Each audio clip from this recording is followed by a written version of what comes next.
Okay, so it is the morning after our first storm and we survived. That's the most important thing. Always, always, always positive. And was it an interesting night? Absolutely.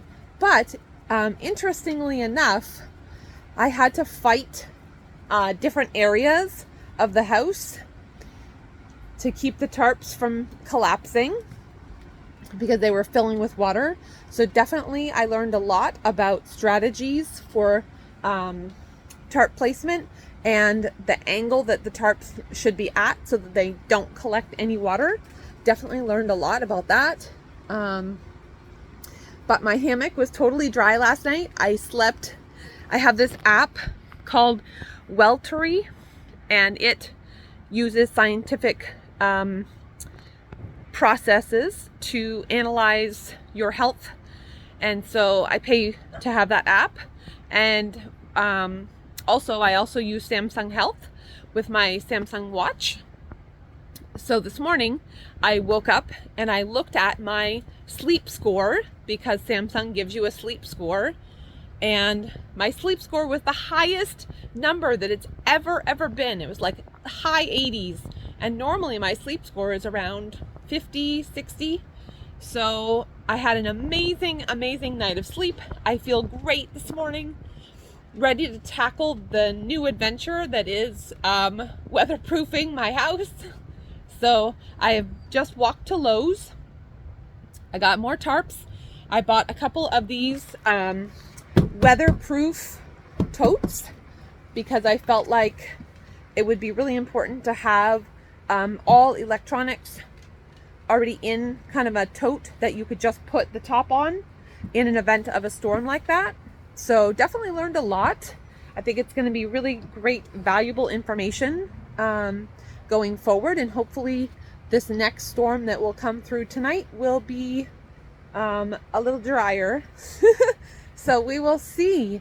But let me turn the camera around and show you kind of what got wet and what didn't. So as you can see here on the floor, we definitely have some puddling of water, and the kitchen is definitely soaked.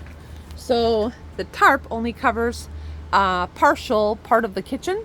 So I'm going to rectify that with another tarp today. But really, I don't think it's really important that it stays that dry, because everything inside it's dry and it doesn't matter about my sink. So yeah, so we do have water definitely coming in, but this whole section over here stayed totally dry. This whole section stayed totally dry. I did have a leak here. So you can see I have a little bit of water pooling here. So I'm going to work on elevating that up today so that it won't do that again. And then where I had my rain barrel was totally wrong. And so I had to take it down, and I just put it here because this tarp kind of collapsed and I was trying to get it into the water to pool into the rain barrel there. So a lot of this area got pretty wet here. And then in the bedroom, see, you can see this mat is pretty wet all in through here. And I thought I had it covered fairly well, but I didn't. So I'm going to rectify that with a tarp today. But for the most part, I mean, my hammock was totally dry thanks to this quilt from the Republic of Durable Goods. I talked about their hammock, which I love. And this is the top quilt, and it's water repellent, so water just drips off. So I was nice and snuggly bugly dry last night. I'm going to put a tub here for all the electronics to go in, so they will be dry, and then I'm going to put a better tarp up in this area today as well.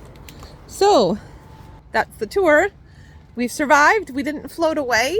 I feel like that was a pretty good introduction to off-grid homesteading.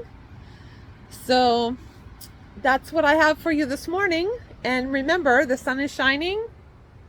Let's make sure that we keep that sunshine in our hearts and not just keep it to ourselves, but shine and spread it so that everyone's gardens can grow.